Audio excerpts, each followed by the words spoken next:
Assalamualaikum warahmatullahi wabarakatuh. Kami dari kelompok 5, ada Mbak Khairatun Hasanah, Haniatur Rahmah, dan juga Ngartini akan menyampaikan sebuah materi, yakni analisis feature. Pengertian feature, suatu artikel atau karangan lebih umum dengan kreatif tentang daya pikat manusiawi atau gaya hidup daripada berita lempang yang ditulis dari peristiwa yang masih hangat. Tulisan ringan yang mengandung unsur sastra terkadang subjektif dan dirancang untuk mengunggah rasa, menghibur, serta tidak terikat waktu atau aktualitas dengan tujuan memberi informasi inovatif kepada pembaca. Unsur-unsur feature yang pertama yakni kreativitas. Laporan feature harus mengkreasikan sudut pandang penulisan berdasarkan riset terhadap fakta-fakta yang telah ditelusuri. Eksplorasi dalam penulisan feature lebih luas, maka penulisan harus pandai dalam memilih angle atau sudut pandang tulisannya, serta menggunakan imajinasinya untuk menghasilkan karya yang membuka pikiran, menyejukkan perasaan, atau mengunggah estetika orang lain. Yang kedua yakni subjektivitas. Sangat mungkin menggunakan sudut pandang orang pertama atau saya dengan memasukkan emosi campuran, nalar atau pikirannya sendiri. Sebagai cara mendapatkan fakta-fakta bukan berarti menulis fiksi. Nalar pada feature adalah hasil observasi dan wawancara. Yang ketiga, informatif. Materi laporan berisi hal yang ringan, namun berguna bagi masyarakat. Walaupun feature terkesan lebih ringan, bukan berarti informasinya dihilangkan. Harus ada muatan informasi yang bermanfaat bagi masyarakat yang membacanya. Yang keempat, menghibur. Isinya bisa berupa pembaca larut dalam kesedihan atau malah tertawa terbahak-bahak. Fungsi penting dalam sebuah feature adalah emosi. Apa yang kita tunjukkan pada pembaca sebisa mungkin membuat pembaca membayangkan keadaan yang kita tuliskan. Lalu yang kelima, tidak dibatasi waktu. Feature tidak lapuk dimakan tenggat waktu atau deadline, karena topiknya dibahas secara mendalam. Tidak seperti sheet news, feature terkesan menggunakan pengawet, tidak ada berita kedaluarsa bagi feature. Jenis-jenis feature. Yang pertama, feature sejarah berkaitan dengan sejarah kejadian masa lampau atau masa sekarang. Yang kedua, feature tokoh atau sosok pribadi, biasanya menyajikan cerita kesuksesan seseorang yang layak untuk diteladani. Lalu yang ketiga, feature perjalanan. Feature yang menyajikan pengalaman seorang usai melakukan perjalanan ke suatu tempat atau bisa juga disebut feature wisata. Yang keempat, feature keahlian atau tuntunan. Biasanya menjelaskan cara membuat atau melakukan sesuatu sehingga bisa disebut sebagai feature tutorial. Yang kelima, feature ilmiah atau ilmu, berisi tentang berbagai perkembangan ilmu pengetahuan ilmiah ataupun penemuan terbaru. Yang keenam, feature human intense. Feature yang mengutamakan sisi kemanusiaan sebagai aspek yang lebih disoroti. Lalu yang terakhir yakni feature berita, feature yang mengatakan cerita di balik berita atau latar belakang suatu peristiwa. Struktur penulisan feature. Struktur feature terdiri dari lead, tumbuh, dan penutup. Namun, Roy Paul Nelson 2005 menghubungkan antara feature dengan kajian jurnalisme sastra dalam struktur penulisan jurnalistik. Menurutnya, pengaruh sastra telah mengadopsi struktur penulisan feature ke dalam urutan unsur judul, lead, tumbuh, dan penutup. Pertama, judul. Judul disebut sebagai unsur awal penarik minat pembaca.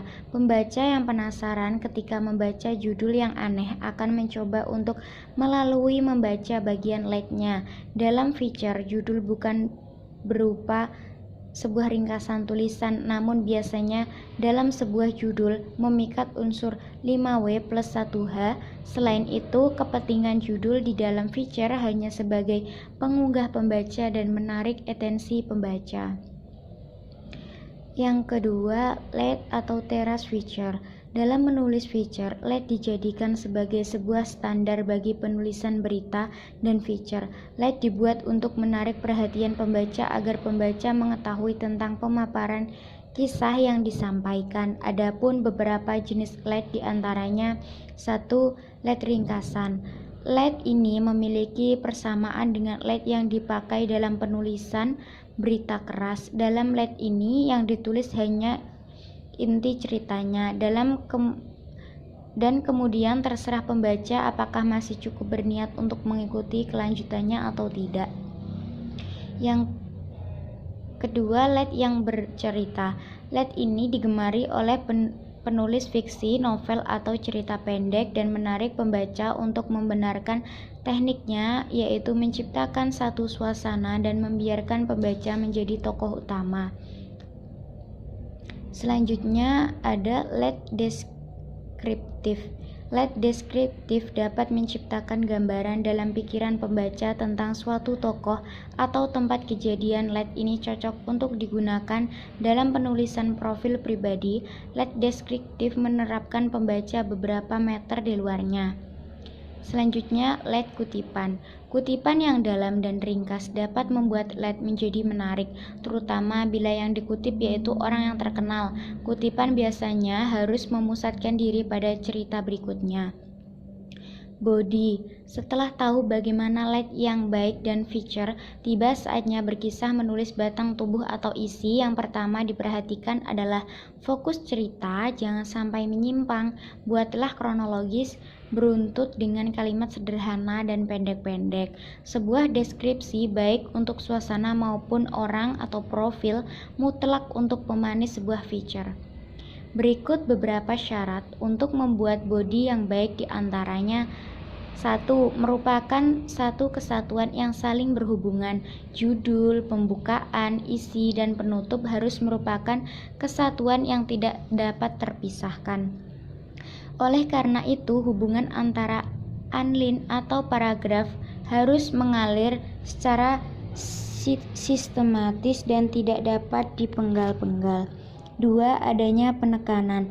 Masing-masing bagian antara lead, isi, dan penutup selayaknya mendapat perhatian yang sama, semuanya memiliki intinya sendiri. 3. Adanya transisi. Transisi atau sepatah dua patah kata penghubung hendaknya selalu hadir di antara lead dan isi, dan juga antara anline atau dengan anline yang lainnya. Transisi berguna untuk memperlancar dan mempermudah pembaca menelusuri tulisan yang dibaca. Fokus berguna untuk mendukung topik, tema, dan judul yang kita sampaikan agar tetap berjalan di jalur yang seharusnya. Pastikan agar fokus tidak melenceng. Penutup. Mengakhiri tulisan bisa mudah namun bisa juga tidak. Pada hakikatnya, penutup mempunyai peran penting dan menentukan kesan akhir yang diperoleh pembaca. Oleh karena itu, seperti halnya lead, penutup juga harus dibuat semenarik mungkin. Ingatlah bahwa dalam penulisan feature, bagian pembuka atau lead serta penutup adalah bagian yang berisi hal-hal penting. Penulisan harus dapat meringkas poin-poin penting di akhir atau menyajikan fakta baru sebagai akhir dari cerita. Adapun jenis-jenis penutup diantaranya ringkasan, klimaks, shootback atau flashback, model seutas benang, naratif, deskripsi, gabungan atau informatif, ringkasan dan kejutan, serta penutup tanpa penyelesaian. Contoh feature: sosok pribadi. Profesi boleh sederhana, tapi semangat luar biasa.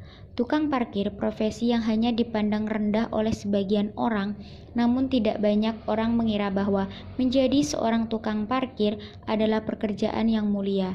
Itulah profesi yang sampai saat ini masih dijalani Ngatiman. Ayah dari seorang anak ini sudah 12 tahun menjadi tukang parkir di Universitas Ahmad Dahlan, Yogyakarta. Pekerjaan kecil yang sehari-hari dijalani dengan penuh rasa tanggung jawab yang besar tidak membuat Ngatiman berkecil hati. Analisis dan pembukaan pembahasan. Berita yang berjudul profesi oleh sederhana tapi semangat luar biasa. Ini termasuk ke dalam feature karena kisahnya berbentuk deskriptif dan menerapkan peristiwa secara objektif sehingga dapat membangkitkan bayangan-bayangan kejadian yang sesungguhnya kepada pembaca. Selain itu, alasan dari berita tersebut dikatakan feature karena menggambarkan suatu peristiwa yang memberikan informasi, mendidik, serta mengunggah simpati atau empati pembaca. Sisi kemanusiaan atau human interest menjadi aspek yang paling dominan dalam berita tersebut. Dilihat dari karakteristiknya, tulisan tersebut termasuk feature karena mengandung hal-hal berikut. 1. Kreatif. Tulisan tersebut menciptakan sebuah cerita dengan teknik berkisah, namun bukan cerita fiktif. Hal tersebut dapat dilihat dari bagian kisah perjalanan seorang laki-laki yang selalu bersyukur dengan apa yang dimilikinya, meskipun hanya menjadi tukang parkir yang sebulan hanya digaji 1.000 dengan dibebani seorang anak yang harus dicukupi kebutuhannya. Ia tetap bersyukur karena masih banyak di luar sana yang tidak memiliki pekerjaan. Selanjutnya, subjektif. Dengan penggunaan model menyebutkan nama tokoh dalam penceritaan, memungkinkan penulisan memasukkan emosi dan pikirannya dari sudut pandang orang ketiga yang serba tahu. Ia menggunakan sudut pandang tersebut dengan menceritakan segala hal yang ia tahu tentang kehidupan sang tokoh melalui fakta-fakta pada saat ia melakukan pengamatan. Selanjutnya, informatif. Cerita ini memberikan nilai informatif mengenai nilai kehidupan, materi kehidupan yang ringan tetapi berguna bagi masyarakat. Nilai kehidupannya yaitu bahwa lakukanlah segala pekerjaan selama pekerjaan itu halal, walaupun pekerjaan tersebut dianggap rendah dan hina di mata masyarakat. Dan tak lupa harus tetap bersyukur dengan apa yang kita punya. Di samping itu, kita harus tetap bersabar, berdoa, dan ikhtiar kepada Tuhan, selalu berbuat baik kepada orang lain. Yang terakhir, awet atau tidak dibatasi waktu. Cerita ini tidak basi dalam 24 jam karena cerita ini tidak lapuk dimakan deadline. Topiknya pun dibahas secara mendalam. Cerita ini dipoles menjadi sebuah bariker yang menarik dan tetap aktual. Berdasarkan jenisnya, feature tersebut termasuk ke dalam feature sosok pribadi, namun di dalam alur cerita juga menyisipkan jenis feature human interest karena muatan isi cerita mendeskripsikan kisah seorang laki-laki dengan kegigihan serta semangatnya. Judul dalam feature ini termasuk ke dalam judul titik pandang bentuk. Berdasarkan sifat judul, profesi boleh sederhana, tapi semangat luar biasa. Feature ini memiliki sifat interaktif atau menarik perhatian pembaca, memiliki inti yang penting, bersifat komunikatif dan bersifat logis. Lalu berdasarkan lead, feature ini termasuk ke dalam lead deskriptif. Selanjutnya, berdasarkan body atau isi dalam feature ini memiliki salah satu kesatuan adanya penekanan dan adanya transisi serta pelajaran. Berdasarkan fokus, feature ini memiliki topik dan tema kesinambungan, yaitu mengenai perjuangan seorang laki-laki mencari nafkah untuk anak dan istrinya meskipun hanya pas-pasan tetapi tetap bersyukur dan rajin ibadah. Sedangkan berdasarkan penutupan, feature ini memiliki paragraf penutup yang di dalamnya terdapat unsur informatif, ringkasan dan kejutan yang dibuat dengan gaya bahasa yang sangat menarik. Sekian yang dapat kita sampaikan, semoga materinya bisa memahamkan teman-teman dan bermanfaat. Wassalamualaikum warahmatullahi wabarakatuh.